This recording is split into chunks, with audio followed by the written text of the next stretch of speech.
Alright friends, here we come to the last part of this epic 4-part video piece. I'm your host, Scooter, here at Granville Guitars in lovely St. Petersburg, Florida. This is the Red Before Black bass.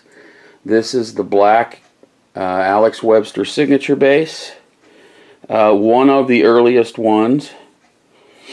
This bass is the one you hear on the album Red Before Black in its entirety, with two exceptions. Alex sent me some notes to make a few clarifications here. Let's get to the problem here. The Zombie Blood bass, the red one that was in part 3, was only used for the Scavenger intro sections. Scavenger Consuming, that's on Red Before Black. There's one other little bass part in another song, Destroyed Without a Trace, and that is the black with blood bass, this one, the Red Before Black bass.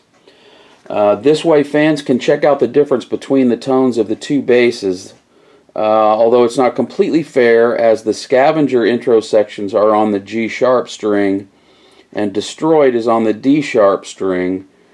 That song is one of 2 on Red Before Black that uses the A sharp tuning, but it's still kind of cool to hear the difference. And these are Alex's words. The Zombie bass has a great mid-range growl, if I can get these words out, while the Black Blood bass seems to have a little more low end. Love them both, but this one here, the Black Blood bass, wound up being the best option for almost everything on Red Before Black. So this is the instrument that was used for the most part in its entirety of Red Before Black, except for the little pieces that I mentioned. Now, one other clarification here. Now, you'll notice in a previous video I mentioned that these were regular Seymour Duncan blackouts. These are not regular Seymour Duncan blackouts. These are actually Alex Webster signature pickups.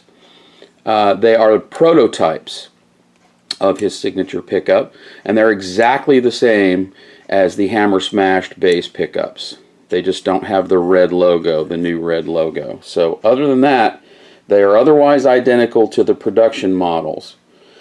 Let's see here. Just to be clear again, the Zombie bass and the Black Blood bass are all that were used on Red Before Black, and they both featured the Dark Glass tone capsule and the signature Duncan pickups, these prototypes. So there you go. Hopefully that makes it a little bit more clear for you. My apologies for misspeaking on that. These are Alex Webster pickups. So this is the last one of the 4. It's on the bench today. We're going to complete the work on this. I've already redone the ramp on this bass, attached it with the 3M double stick, which works very well. It's on there very securely. We're going to put a dark glass preamp in here, configured the same way as the others, and we're going to do a restring and setup. So, and I'm actually going to play a little bit. I've been catching some hell from some of you about it. I'm actually going to use my bass playing skills, such as they are, and I'm actually going to play this instrument for you so you can hear what it sounds like when it's played, not just plucked on the bench. So, if any of this madness interests you, stay tuned. Alright, here we go. Got the new version of the Dark Glass Electronics tone capsule installed. Here they are. If you don't know about them, seek them out. They have a line of very fine products. Alex uses one of their pedals. He also uses their preamps now on all his live instruments. Now, this bass had a Dark Glass tone capsule in it. It had the old version of it that's actually a capsule. And you can see it here. This is the old version. Same preamp, different construction, and it has wires going out to each of its potentiometers individually. This reduces size and also I think it's a little bit more reliable. Some of you have mentioned, why has Alex moved away from EMG? Well, why does an artist suddenly put new colors on their palette or try different materials or media? Artists need to continually challenge themselves, and Alex has no exception to that rule. His ear has changed and evolved, and what he's looking for has gotten slightly different. Is EMG not a good product? Absolutely not. You know, in my own basses, I still use EMG. I still install a lot of EMG. I own 3 basses personally. 2 of them have EMG electronics. The third one has stock passive electronics in it. They make a fine product. Alex just had a desire to evolve in a different direction and wanted to try something different. That, you know, it happens. Artists do these things. So that's not a slight on EMG, and it's not to say one is better than the other. They both make a fine product. Try them both. Make up your own mind. It's been my experience that the instrument usually dictates what you use in it. I own guitars that have EMGs. I own guitars that have Duncans. I have guitars that have DiMarzios. It runs the gamut. What I'm trying to say is that the instrument will tell you what works in it, and sometimes it's a struggle. Sometimes you have to go through a number of different things before you find what's right. But again, as we've seen in the other 3 videos here, tucked right in here we have master volume, high mid control here, low mid control down here, bass control here. Brand new 1/4 inch jack, panel jacks. So if I can lean forward so you can see the wiring a little better. You can see the hot wires going to the jack. There's your hot and ground, and also the sleeve wire for the battery connection. And here is your tone capsule board, which attaches to the sidewall here, and all its connections. The pickups are both hardwired to the volume control. No balance control. Master volume, both pickups at full at all times. So there you go. That's the guts of this bad boy. We're almost done here. I'm going to put some strings on it, some DR high beams. Here they are right here. Once again, for those of you who don't know, this is Alex's preferred brand and gauge of strings. This instrument is going to be tuned to the baritone tuning for Cannibal Corpse, which is G sharp. And those string gauges are 125, 105, 85, 65, and 45 up on top. DR high beams. This is what Alex uses all the time. As long as I've known him, and I've known Alex for some time now. I've been working for him for, goodness, I'd say probably close to 10 years now. He's always used DRs, and the high beams are something he's been using for quite some time now. So yeah, there you go. Let's put these suckers on, shall we? Okay, here we go. All strung up. Once again, this is the Alex Webster Red Before Black bass. I'm calling it that because this is the bass that was used primarily on that newest record of theirs. Today we've installed the newest version of the Dark Glass Electronics tone capsule. Seek them out. Very fine product. We've put old school classic Spectre knobs on this thing. It has Seymour Duncan Alex Webster signature prototype pickups.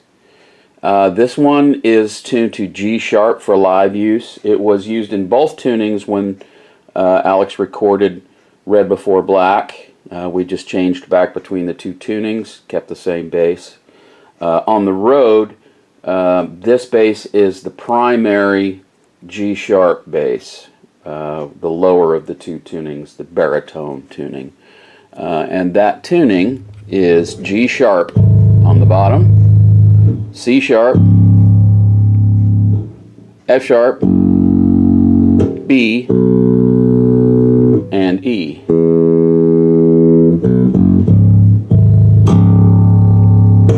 And those are DR high beams, gauged the 125 to 45 set.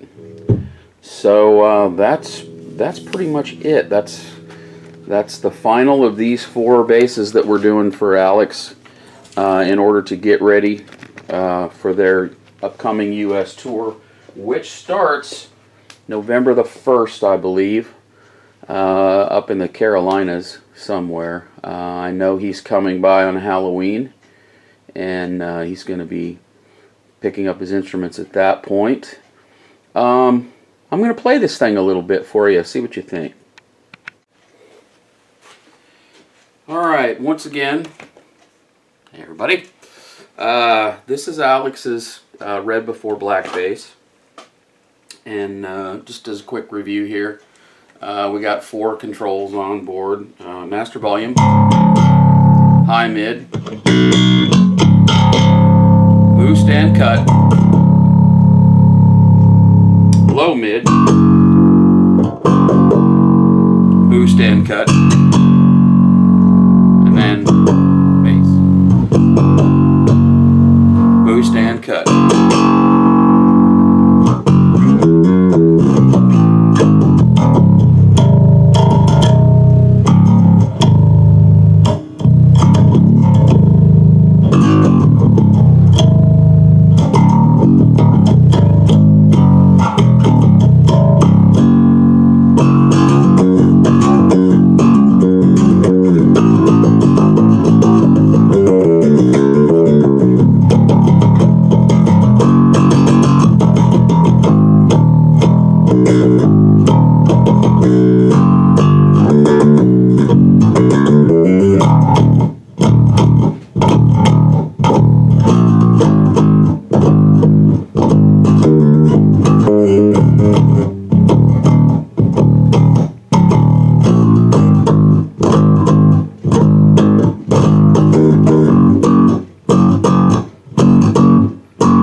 Got lost in that one.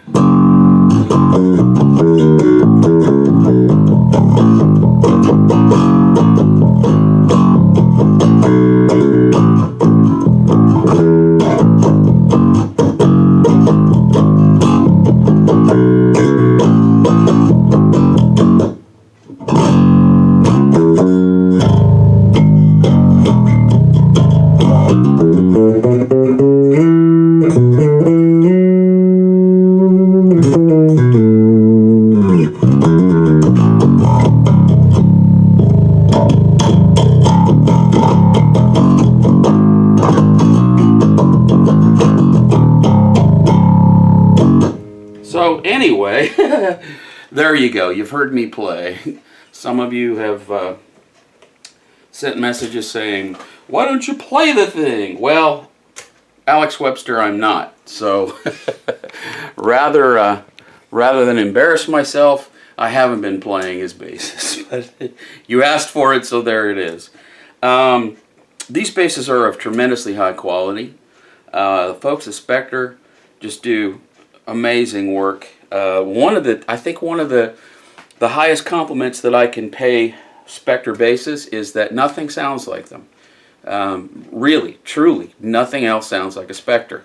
It might not be to your taste, it might not be your cup of tea, but nothing else sounds like it. It's like wearing a grand piano. It's this just huge boom that, you know, and it has it everywhere across the fretboard.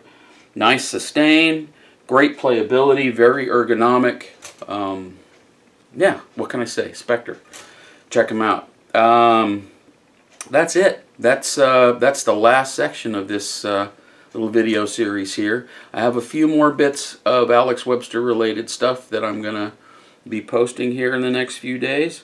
But that's it for the basses. Alex's tour starts next week. Go and seek out Cannibal Corpse as they tour across the country. They're playing pretty much everywhere in November, as long as you're in the U.S.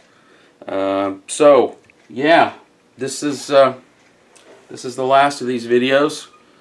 This is the red before black bass, Mr. Alex Webster, Cannibal Corpse, Spectre Euro 5 Alex Webster model. I hope you've enjoyed these videos as much as I've enjoyed making them for you. If you have any questions about anything we do here at Granville Guitars, seek us out on the web. We're on Facebook, Instagram. Also go check out the blog over at WordPress, A View from the Granville Bench. That's all I know for today. Have a metal kind of day.